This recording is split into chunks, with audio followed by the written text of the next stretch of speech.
오늘은 방금 읽었던 그 사도행전 14장 8절에서 18절까지의 말씀으로 옷을 찢어야 할 일이라는 제목으로 함께 말씀을 나누려고 합니다. 지난주 말씀을 좀 짧게 정리해보면 바울과 바나바는 이고니온에서 오래 머물며 복음을 전하였습니다. 그러다가 복음을 방해하는 이방인과 유대인 그리고 그 관리들이 자신들의 목숨까지 해하고자 하는 것을 알게 되었습니다. 그래서 이고니온을 도망치듯 떠날 수밖에 없었습니다. 이것은 분명히 자신들을 죽이려는 자들에게 그들을 피해서 도망한 것이 맞죠. 하지만 이것을 비겁하다고 말할 수 없습니다. 왜냐하면 이 도망마저도 하나님의 뜻으로 하나님의 인도하심으로 보아야 하기 때문입니다. 그곳으로 새로운 곳에 복음이 전파되는 동력의 한 부분이 되기 때문입니다. 어쨌든 그렇게 이고니온을 도망쳐 나온 바울과 바나바는 오늘 본문에서 루스드라라는 곳에 이르게 됩니다. 디모데의 고향이기도 한 이 루스드라는 이고니온에서 남쪽으로 약 32km 정도 떨어진 곳에 있는 그 로마 식민지였습니다. 그런데 이곳에서는 유대인의 회당에 관한 기록이 전혀 없습니다. 아마도 유대인들이 아예 없었거나 있어도 회당을 구성하기 어려울 정도의 극소수의 사람만이 있었던 것으로 보입니다. 그렇다면 바울이 처음 선교지에 들어갔을 때마다 가장 먼저 유대인의 회당을 방문했던 그 전도 전략, 우리가 몇 번 나눴잖아요. 그 전도 전략을 이곳에서는 사용할 수 없게 됐다는 거죠. 이해되시죠? 유대인의 회당을 이룰 만한 유대인이 없었고 유대교에 개종하거나 관심을 가지고 있는 이방인도 없는 그런 루스드라에서의 전도는 이전의 전도에 비해서 상당히 어려운 상황에 놓인 것은 분명합니다. 그렇잖아요. 유대인의 회당이 없는 루스드라에서 바울과 바나바는 사람들이 많이 모인 곳을 찾아 그곳에서 거리 설교를 하며 전도했습니다. 회당이 있으면 그쪽으로 갔을 텐데 회당이 없으니까 사람이 많은 다른 곳을 찾았던 거죠. 그리고 그곳을 향한 것입니다. 본절을 13절에 보면 나중에 이제 읽겠지만 그 대문 앞이라고 표현된 루스드라의 성문이 나오는데 그곳도 그런 곳 중에 한 곳인 거죠. 사람이 많이 모인 곳. 어쨌든 유대인의 회당이 없다고 하더라도 바울과 바나바는 전도의 사명을 멈추지 않았고 계속해서 복음을 전하였습니다. 그러던 중에 한 사람을 주목하게 됩니다. 본문 8절 말씀입니다. 루스드라에 발을 쓰지 못하는 한 사람이 앉아 있는데 나면서 걷지 못하게 되어 걸어본 적이 없는 자라. 나면서부터 걷지 못했던 어떤 사람을 보게 된 것입니다. 이 사람이 나면서부터 걷지 못했다는 것은 그가 장애인이라는 사실에 대해서 의심의 여지가 전혀 없다는 거죠. 나면서부터 걷지 못하기 때문에 그곳에 있는 많은 사람들이 그 사실을 알고 있다는 겁니다. 이해되시죠? 그런데 바울이 이 나면서부터 걷지 못했던 이 사람을 일으키게 됩니다. 본문 9절 말씀입니다. 바울이 말하는 것을 듣거늘 그 사람이 들었다는 거예요. 바울이 말하는 것을 듣거늘 바울이 주목하여 구원받을 만한 믿음이 그에게 있는 것을 보고 나면서부터 걷지 못했던 그 사람이 바울이 전하는 말을 들었다고 말합니다. 본문의 듣거늘은 그 헬라어로 아쿠셴이라는 단어를 사용하고 있습니다. 이는 관심을 가지고 듣다, 집중해서 듣다, 열심히 듣다라는 뜻을 가집니다. 그리고 미완료형 단어입니다. 그러니까 끝나지 않았다는 거예요. 이게 무슨 말이냐면 이 사람이 바울의 설교를 관심을 가지고 집중해서 열심히 듣는데 그것을 그냥 듣다가 마는 것이 아니라 끝까지 바울의 말이 끝날 때까지 끝까지 집중해서 바울의 설교를 들었다는 얘기입니다. 이해되시죠? 바울은 그가 말씀을 듣는 태도에 주목을 합니다. 그 사람이 집중해서 듣는 그 모습을 통해서 그에게 구원받을 만한 믿음이 있다는 것을 확신한 것입니다. 우리 로마서, 바울이 또 기록한 로마서의 10장 17절 말씀을 한번 같이 한번 보시도록 하겠습니다. 제가 읽겠습니다. 그러므로 믿음은 들음에서 나며 들음은 그리스도의 말씀으로 말미암느니라. 바울은 그리스도의 말씀을 듣는 것, 이 듣는 것을 너무나도 중요하게 여겼습니다. 믿음은 말씀을 듣는 것에서 시작되는 것이라고까지 고백을 하고 있죠. 그렇기에 불편한 몸에도 불구하고 그 누구보다 집중해서 말씀을 듣는 그 사람에게서 치유될 수 있는, 구원받을 수 있는 믿음을 확인한 것입니다. 우리 본문 10절 말씀을 보시도록 하겠습니다. 큰 소리로 이르되 내 발로 바로 일어서라 하니 그 사람이 일어나 걷는지라.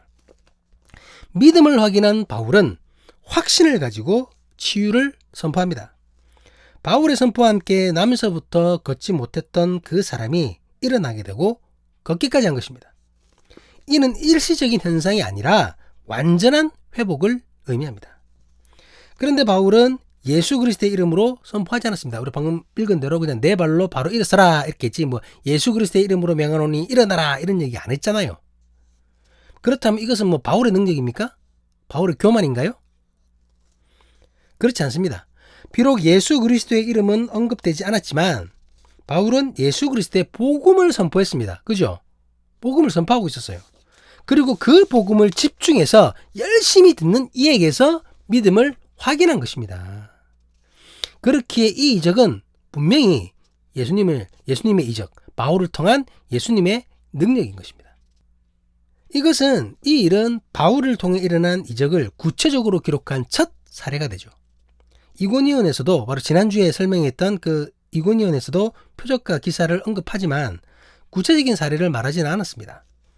누가가 이렇게 처음으로 바울을 통한 그 이적을 구체적인 사례로 기록한 것에 대해서는 베드로와 연결해서 생각해 볼 수 있습니다. 이게 무슨 말이냐면 그 본문의 이적은 사도행전 3장에 나타나는 베드로를 통한 이적과 너무나 흡사합니다.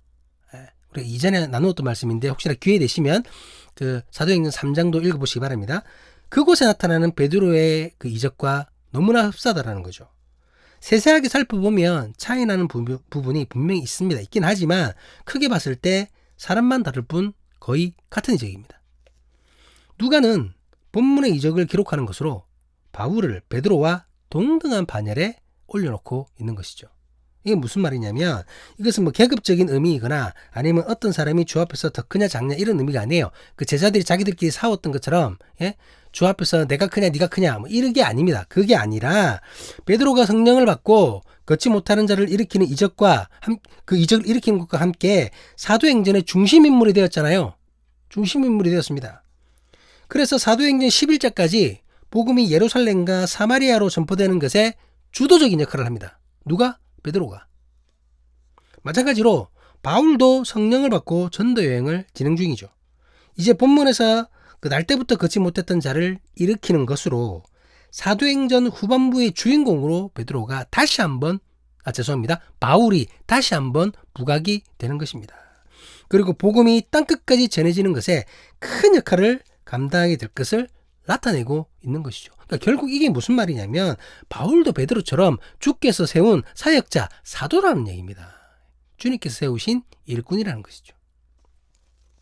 어쨌든 바울을 통해 일어난 이적은 루스드라 사람들에게 충격적인 것이었습니다. 본문 11절, 12절 말씀입니다. 무리가 바울이 한 일을 보고 루가오니아 방언으로 소리질러 이르되 신들이 사람의 형상으로 우리 가운데 내려오셨다 하여 바나바는 제우스라 하고 바울은 그 중에 말하는 자이므로 헤르메스라 하더라. 걷지 못하던 그 사람이 일어나는 것을 보고 바울과 바나바를 신이라고 생각해 버렸습니다. 루스드라 사람들이. 루스드라 신화에서 그 전해지는 전설에 의하면 신들이 가끔 사람의 형상으로 하고 내려온다고 그렇게 믿었던 일이 있었습니다. 그래서 그들은 바울과 바나바가 인간의 형상으로 지상에 내려온 신이라고 생각한 것이에요. 그러니까 바울과 바나바를 본문의 기록처럼 헤르메스와 제우스라고 그렇게 여겼던 것이죠. 이는 바울이 전하는 그 메시지에 대해서는 사람들이 제대로 듣지 않고 바울을 통해 일어난 이적만을 보았기 때문에 나타난 현상입니다. 나면서부터 걷지 못했던 그 사람은 바울이 전하는 복음을 집중해서 최선을 다해 들었잖아요. 그리고 그 들음을 통해서 바울이 믿음까지 확인했지 않습니까? 그리고 그것으로 인해서 그가 일어나는 그 불편한 몸이 낫게 되는 기적을 체험하게 된 것입니다. 하지만 다른 사람들에게는 들음이 없었어요. 바울이 똑같이 전했지만 다른 사람들은 이 걷지 못했던 사람처럼 집중해서 듣지 않았습니다. 흘려 들었던 거예요. 그저 왜 일어났는지 이유도 못했던 기적만을 눈으로 보았을 뿐입니다. 바울의 말은 듣지도 않고 뭐 어영부영 있다가 안전병이가 일어나는 것을 확인한 겁니다. 그러니 오해하고 자신들의 신하에 연결시켜서 제우스와 헤르메스를 찾고 있는 겁니다. 이런 상황인데도 바울과 바나바는 그 상황을 정확하게 알지 못했습니다. 지금 무슨 일이 일어나고 있는지 몰랐던 거예요. 사람들이 뭔가 분주하게 움직이는 것 같기는 한데 자신들은 알아듣지 못하는 루가오니오 방언으로 말을 하니까 무슨 상황인지 알 수 없었던 거예요. 이 본문에 나와 있잖아. 이 사람이 원래 당시에는 헬라어가 공용어였고 그리고 자신들 지방의 말도 사용했습니다. 뭐 우리로 치면은 요즘에 영어 많이 쓰잖아요. 영어도 쓰지만 어쨌든 우리나라 말도 있거든요. 그것처럼 루스드라 지방에 그 헬라어도 사용을 했지만 루가오니아 방언도 사용한 거예요. 그러니까 이제 너무 놀란 나머지 헬라어가 아니라 자기 나라 말로 자기 동네 방언으로 막 그렇게 떠들었던 겁니다. 그러니 바울과 바나바가 무슨 일이 지금 일어나고 있는지 전혀 이해하지 못했던 거예요. 왜? 바울은 헬라어만 알았으니까. 루가오니오 방언은 몰랐거든요. 그런데 사람들이 깜짝 놀랄 만한 당황스러운 행동을 하게 됩니다. 본문 13절 말씀입니다. 시외 제우스 신당의 제사장이 소와 화환들을 가지고 대문 앞에 와서 무리와 함께 제사하고자 하니, 갑자기 제우스 신당의 제사장이 소와 화환을 가지고 성문 앞에 있었던 바울과 바나바 앞에 나타나는 겁니다. 바울과 바나바에게 오는 거예요. 바울과 바나바는 이제야 무슨 상황인지 인지하게 됩니다. 루스드라 사람들은 바울과 바나바를 신으로 여겨 그들 앞에서 자신들의 방식대로 제사를 지내려고 한 것입니다. 루가오니아 방언으로 사람들이 떠들던 말이 바울이 전한 복음에 관한 것이 아니었습니다. 바울을 통해 일어났던 이적에 관한 것이었고, 이적만 보고서는 바울과 바나바를 신으로 여기고 그리고 그들에게 제사를 지내려고 했다는 사실을 알게 된 것입니다. 이 모든 것을 알게 된 바울과 바나바는 비통함에 자신들의 옷을 찢어버립니다. 본문 14절 말씀입니다. 두 사도 바나바와 바울이 듣고 옷을 찢고 무리 가운데 뛰어 들어가서 소리질러. 옷을 찢는다는 것은 울분과 비토망을 표현하는 유대인의 전통적인 모습입니다. 이는 큰 슬픔과 두려움을 동반하는 감정에서 나타납니다. 바울과 바나바는 지금 너무나 두려운 것입니다. 그들은 그리스도의 복음을 전파하였습니다. 그런데 그리스도는 온데간데 없고 자신들이 높여주고 있는 거예요. 자신들이 영광을 받는 일이 발생하고 만 것입니다. 이 사건은 그들에게 참을 수 없는 수치이며 분노이고 두려움이었습니다. 도저히 있어서는 안 되는 일입니다. 의도치 않게 주님의 영광을 도둑질한 꼴이 되어버렸습니다. 그렇기에 옷을 찢으며 참남함을 표현할 수밖에 없었던 것이죠. 이런 바울과 바나바의 과격한 반응은 사람들을 더욱 집중하게 만들었을 것입니다. 자신들은 좋은 마음으로 신께 제사를 지내려고 한 것뿐인데 막상 신으로 여긴 이들은 옷을 찢고 있으니 말입니다. 이런 상황에서 바울은 사람들에게 올바른 메시지를 전달합니다. 본문 15절 말씀입니다. 이르되 여러분이여 어찌하여 이러한 일을 하느냐.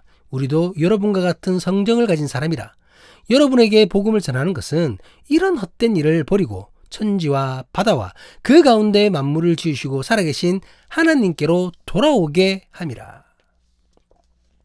바울은 자신들이 똑같은 사람임을 분명하게 밝힙니다. 자신들은 신이 아니며 제사도 영광도 받을 존재가 아니라는 것이죠. 오히려 자신들이 전한 복음과 그 보인 이적은 지금과 같은 이런 헛된 일을 멈추게 하기 위한 것이라고 전합니다. 신을 형상화하고 그 형상을 신으로 여겨 제사하고 영광 돌리는 그런 일을 하지 말라는 것입니다. 영광 받으실 이는 오직 참된 신이신 창조주 하나님뿐이며 그 하나님께로 돌아오라고 선포하는 것입니다. 그러면서 바울은 창조주 하나님을 이렇게 소개합니다. 본문 16절, 17절 말씀입니다. 하나님이 지나간 세대에는 모든 민족으로 자기들의 길들을 가게 방임하셨으나 그러나 자기를 증언하지 아니하신 것이 아니니 곧 여러분에게 하늘로부터 비를 내리시며 결실기를 주시는 선한 일을 하사 음식과 기쁨으로 여러분의 마음에 만족하게 하셨느니라 하고. 바울의 설교 내용이 이전과는 조금 다른 것을 볼 수 있습니다. 이는 지금까지와 전혀 다른 대상을 상대로 한 설교이기 때문입니다. 말씀의 서두에서 밝혔듯이 루스드라에서는 유대인의 회당에 관한 기록이 전혀 없습니다. 유대인들이 아예 없거나 있어도 극소수에 지나지 않는다는 말입니다.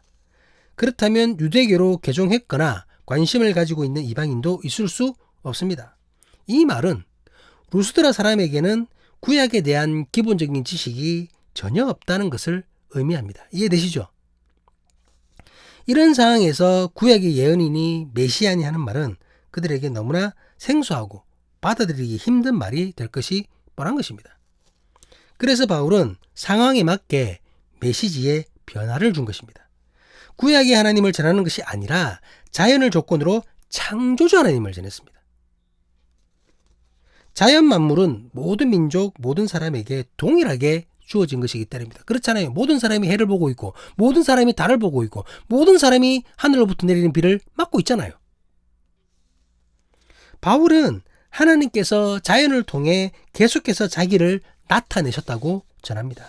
모든 민족에게 동일한 비를 내리셨고 동일하게 결실하게 하셨습니다. 하나님의 선하심은 모든 사람들, 모든 민족, 모든 이들에게 차별 없는 은혜로 임했다는 것입니다. 바울은 이렇게 자신들은 신이 아니며 참된 신은 오직 하나님이심을 전파하였습니다. 하지만 사람들은 쉽게 마음을 돌리지 않았습니다. 본문 18절 말씀입니다. 이렇게 말하여 겨우 무리를 말려 자기들에게 제사를 못하게 하니라. 자신들이 아니라고 함에도 루스드라 사람들은 바울과 바나바를 향해 제사를 올리려고 했던 것 같습니다.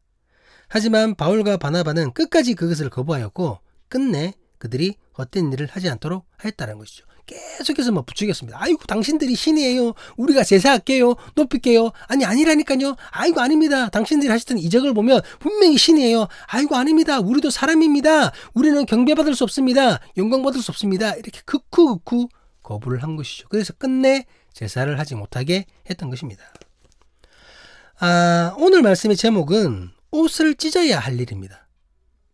앞서 설명했지만 유대인에게 있어서 옷을 찢는다는 것은 참을 수 없는 울분과 비통한 심정 그리고 절망과 증오를 표현하는 그들의 관습입니다. 일어나지 말아야 하고 일어나서는 안 되는 상황 앞에서 행해지는 모습입니다. 본문에서 바울과 바나바도 일어나지 말아야 할 일 앞에서 비통해하며 자신들의 옷을 찢었습니다. 그들에게 일어나지 말아야 할 일이 무엇이었습니까? 그것은 바울과 바나바가 섬김의 대상이 되어버린 것입니다. 하나님의 이름을 전하고 하나님께 영광 돌리려고 했던 바울과 바나바인데 자신들의 이름이 드러나고 자신들이 영광을 받을 상황에 놓이게 된 것입니다. 하나님의 사람들은 이런 상황을 그냥 보고만 있지 않았습니다. 그들은 자신들의 옷을 찢고 큰 소리를 지르며 부당한 일을 저지하였습니다. 자기들 딴에는 좋은 마음으로 바울과 바나바를 섬기려 했던 그 루스드라 사람들, 그 사람들이겠지만 그렇다고 결코 그것을 묵인하지 않았습니다. 그들이 좋은 마음을 품었다고 옳지 않은 일을 가만두지 않았다는 것이죠. 이것은 결코 일어나서는 안 되는 사역자들에게는 너무나 두려운 일이기 때문입니다. 성령으로 시작하였다가 육체로 마치게 되는 어리석고 슬픈 일이기 때문입니다. 본문에 나타난 바울과 바나바의 모습을 통해 오늘날의 교회를 다시 한번 돌아보게 됩니다. 오늘날 우리는 마땅히 옷을 찢어야 할 일에 옷을 찢고 있습니까? 비통해하며 두려운 마음으로 큰 소리를 쳐서라도 막아야 할 일을 제대로 막고 있습니까? 언제부터인가 하나님은 손님이 되어버렸고 담임 목사가 주인이 되어버린 예수님의 말씀은 사라지고 목사의 개인의 말만 풍성해진 말로는 주님께 영광이지만 실제로는 목사의 이름만 높아지는 주님은 낮은 곳을 향하시는데 목사는 높은 곳만을 향하는 이런 교회의 현실 앞에서 우리는 옷을 찢으며 비통해하고 있습니까? 혹여 누군가가 나를 높이려고 하면 큰 소리를 쳐서 그것을 제지하며 막아내고 있습니까? 혹시 그것을 주님께서 주신 축복이라고 착각하며 그 대접 다 받고 있지는 않나요? 바울과 바나바가 옷을 찢었던 이유를 묵상하며 우리의 옷을 찢고 큰 소리로 제지하며 결코 하나님의 영광을 훔치는 일이 없는, 하나님보다 더 드러나는 일이 없는, 하나님보다 높아지는 일이 없는 나의 길, 한국교회 모든 목회자의 길, 모든 교회의 길, 모든 성도들의 길, 우리 사람이 교회의 길, 주님의 이름으로 간절히 간구합니다. 잊지 말아야 할 일 앞에서, 애통해야 될 일 앞에서, 슬퍼해야 할 일 앞에서 우리의 옷을 찢을 수 있기를 주님의 이름으로 간절히 간구합니다. 기도하시겠습니다. 아멘, 아멘, 아멘.